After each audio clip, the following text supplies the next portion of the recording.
नमस्कार, मैं हूं आपके साथ अंकिता पाल। ब्रीडिंग की शुरुआत करते हैं।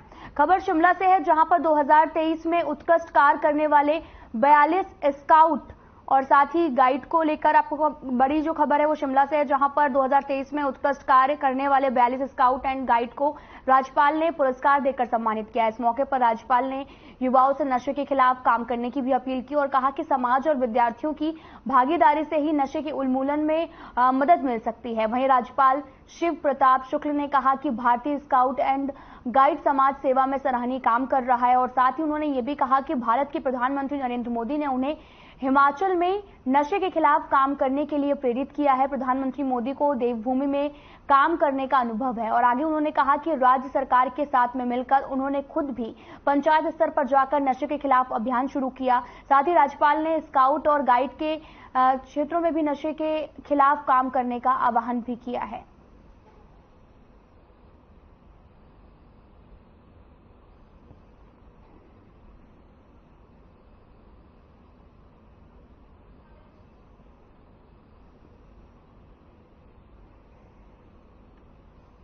वो अभी रेड क्रॉस के लोगों को छूटता नहीं है, क्योंकि जानता है कि अगर हमें कहीं कोई क्षति पहुंची तो यही रेड क्रॉस के लोग, यही स्काउट के लोग, यही रोवर्स के लोग हमको बचा करके सुरक्षित स्थान पर ले जाएंगे। यह बहुत महत्वपूर्ण कार्य है जो निश्चित रूप से आप लोग अपने जीवन में पाए हो। हिमाचल प्रदेश में आने के बाद, शपथ लेने के बाद हिमाचल की बहुत अच्छी जानकारी, हिमाचल के लोगों की गतिविधि, रहन सहन मुझे आदरणीय प्रधानमंत्री श्री नरेंद्र मोदी जी से, जो शायद यहाँ कभी प्रभारी के रूप में भी रहे, उन्होंने बहुत अच्छा अनुभव मुझे दिया था। इस नशे में जुड़े हुए एक भी व्यक्ति को अगर आप नशा छुड़ा सके तो मैं समझता हूं बहुत बड़ी बात आप कर सकते हैं। देखिए, अपने लिए सभी जीते हैं, लेकिन किसी को जीना सिखाना यह बहुत बड़ी बात है। मुख्यमंत्री के प्रधान मीडिया सलाहकार नरेश चौहान ने शिमला में मीडिया से सीएम के स्वास्थ्य की अपडेट शेयर की है। उन्होंने बताया कि सीएम का स्वास्थ्य अब बिल्कुल ठीक है और वे 1-2 दिन में शिमला वापस आ जाएंगे और पिछले कुछ दिनों से वे प्रदेश के जरूरी काम निपटा रहे हैं और साथ ही उन्होंने ये भी कहा कि डॉक्टरों के मुताबिक अब उनका स्वास्थ्य बिल्कुल ठीक हो गया है। अब वे आईसीयू से बाहर भी आ गए हैं और शिमला आने के बाद में वे डॉक्टर्स के दिशा निर्देश के अनुसार अपना काम भी शुरू करेंगे।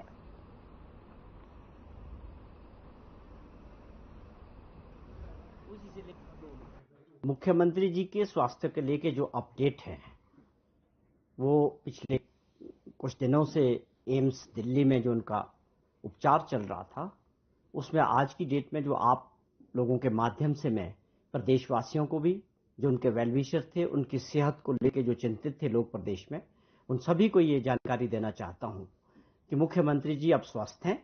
उनके स्वास्थ्य में बड़ी तेजी से सुधार हुआ है और 1-2 दिन के अंदर, अगले 1-2 दिन के अंदर मुख्यमंत्री जी शिमला वापस आने वाले हैं। आप ये समझें कि वो दिवाली से पहले, कल भी हो सकते हैं या परसों तक, मुख्यमंत्री जी शिमला वापस आने वाले हैं और हॉस्पिटल से वो ऑलरेडी आईसीयू से वो बाहर निकल चुके हैं और वो ठीक है कि जो डॉक्टर्स हैं और उनकी टीम है जो उपचार कर रहे थे, उन्होंने उनको आराम की सलाह दी।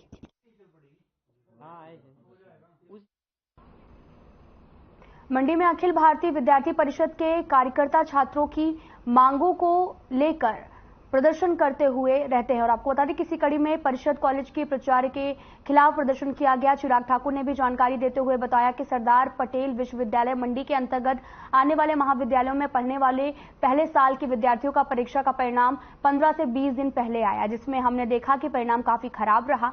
अगर हम बात करें मंडी महाविद्यालय की, तो यहाँ पर कुछ चुनिंदा प्राध्यापकों के तरफ से भी बीए के 685 छात्रों को और बीएससी के 66 अन्य विषय में पढ़ाई करे विद्यार्थियों को इंटरनल असेसमेंट नहीं दी जाती है और ये महाविद्यालय प्राचार्य और उन चुनिंदा शिक्षा विरोधी सोच को दर्शाता है और साथ ही विद्यार्थी परिषद के कार्यकर्ताओं की तरफ से इसका विरोध प्रदर्शन भी किया गया। तो मंडी महाविद्यालय के प्राचार्य सुरीना शर्मा की तरफ से भी हमारे कार्यकर्ताओं से हाथापाई की गई, अभद्र व्यवहार किया गया, जिस पर छात्रों ने कहा कि इसका खामियाजा महाविद्यालय प्रशासन को भुगतना पड़ेगा।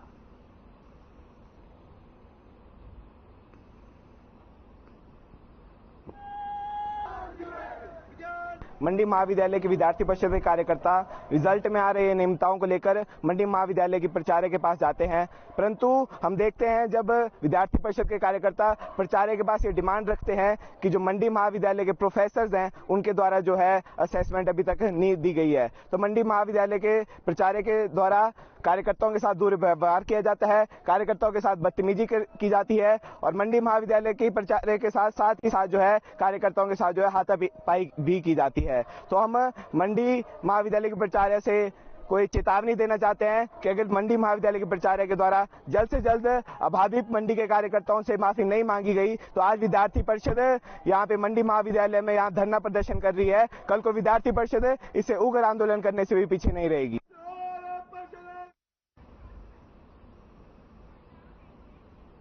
शिमला में एकीकृत संचार और आउटरीच कार्यक्रम के तहत में 5 दिवसीय प्रदर्शनी की शुरुआत की गई। प्रदर्शनी के जरिए भारत सरकार के 9 सालों के विकास कार्यों को जनता तक पहुंचाने की कोशिश भी की जा रही। प्रदर्शनी का आयोजन सूचना और प्रसारण मंत्रालय केंद्र सरकार की ओर से किया गया है।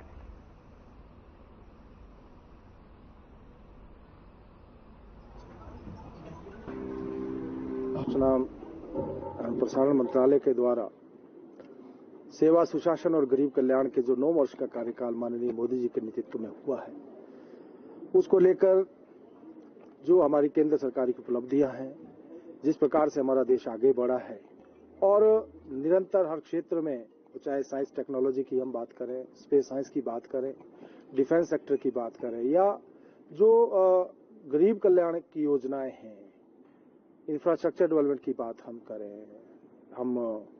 हम जानते हैं कि आज दुनिया के अंदर किस प्रकार से हमारा देश एक अग्रणी देश बनकर उभरा है। हर क्षेत्र में आज हमारे देश ने अपना लोहा मनवाया है। शिमला में डीजीपी के खिलाफ कारोबारियों की तरफ से लगाए गए आरोप की जांच होगी। आपको बता दें कि इसकी जानकारी मुख्य सचिव प्रबोध सक्सेना ने दी। उन्होंने बताया कि संबंधित विभाग के अधिकारियों को जांच के लिए आदेश भी दिए गए हैं और पालमपुर के कारोबारी निशांत शर्मा ने भी हिमाचल प्रदेश के पुलिस महानिदेशक पर बिना वजह शिमला तलब करने के आरोप भी लगाए हैं, जिसे लेकर अब जांच की जाएगी। कंप्लेंट्स तो बहुत आती हैं और जो भी कंप्लेंट्स आती हैं उनको हम लोगों का तो हमेशा प्रयास होता है कि उनकी जांच हो। तो उसी स्थिति में है, जांच की स्थिति में है। मैंने आपको बताया कि जांच के लिए कह दिया गया है संबंधित व्यक्तियों से। अगर कुछ उसमें निकलेगा ऐसा तो फिर आगे कार्रवाई भी होगी। जो निशांत शर्मा है वो सुरक्षा असेसमेंट करेंगे सीआईडी वाले।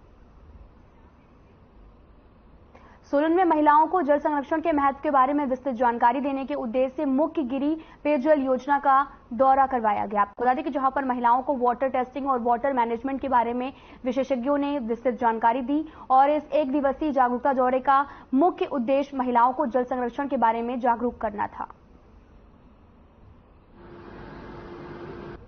आज हमने जल दिवाली कैंपेन ऑर्गेनाइज किया था। इसमें हम अपनी अलग अलग एसएचजीज की 30 लेडीज को गिरी रिवर ले गए थे। वहाँ पर हमने इन्हें बताया कि वाटर वहाँ से अपलिफ्ट होकर इनके टैप तक कैसे पहुँचता है, प्लस वाटर की टेस्टिंग के बारे में भी बताया गया कि वाटर किस तरह से, वाटर की टेस्टिंग में क्या क्या प्रोसेस फॉलो होते हैं और हमने इन्हें ये भी बताया कि वाटर की प्रॉपर से मैनेजमेंट किस तरह की जाती है ताकि इन फ्यूचर ये आगे अपने मतलब जितने आगे भी सोसाइटी में कन्वे करे कि पानी बहुत कीमती है, इसे प्रिजर्व करें। आज हमें नगर निगम की तरफ से गौड़ा जो हमारा वाटर प्योरीफायर जहाँ से होता है वहाँ पे ले गए थे, तो हमें इसके बारे में बताया गया कि हमें हमारा जो पानी है वो किस किस तरह से प्योरीफाई होकर हमारे घरों तक पहुँचता है और किस तरह से हमें इस पानी का मतलब उपयोग करना चाहिए और साफ मतलब किस तरह से हमें वहाँ से ये पानी घर तक पहुँचता है ताकि हम उसको जो पानी का संरक्षण है और इसकी सफाई है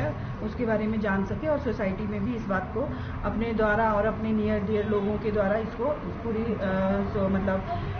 सोसाइटी में पहुँचा सके। आज हमें जल संरक्षण के लिए गौड़ा ले जाया गया था, तो हमें वहाँ ये बताया गया कि कैसे हमें जो है पानी जो है किस तरीके से मतलब हमारे घर तक पहुँचता है, कितनी मुश्किलों से मतलब हमें वहाँ तक ये पहुँचाया जाता है और हमें अपने पानी बचाना चाहिए हमें और उसका अच्छे से यूटिलाइज करना चाहिए। हम लोगों को ये समझाया गया है कि वाटर ट्रीट करने के बाद हम कैसे उसको यूटिलाइज भी करें क्योंकि कितनी मुश्किलों से पानी जो है हमारे घर तक पहुँचता है। अब वाटर ट्रीटमेंट एक ऐसा सोर्स है जो हर किसी को थोड़ा बहुत नॉलेज होनी चाहिए। और हम लोग ऐसा चाह रहे हैं कि हमारी जितनी भी महिलाएं हैं, क्योंकि ज़्यादातर काम जो है महिलाओं का ही होता है, जल से संबंधित कपड़े धोना, बर्तन मांजना इत्यादि जो है, इसका कम से कम पानी का भी यूज़ किया जाए, क्योंकि आने वाले समय में जो है जनसंख्या वृद्धि हो जा रही है, और जिसके लिए हमें अपनी जो महिलाएं हैं इनको ये समझाना है। सिरमौर जिला में हो रहा हिमाचल लोक उत्सव की अंतिम संस्कृति प्रदेश के प्रसिद्ध लोक कलाकार कुलदीप शर्मा के नाम रही है। आपको बता दें कि कार्यक्रम की अंतिम संध्या का शुभारंभ विधायक नाहन अजय सोलंकी ने दीप प्रज्वलन करके किया है। इस अवसर पर जिला भर से आए कलाकारों ने अपनी प्रतिभा का प्रदर्शन भी किया।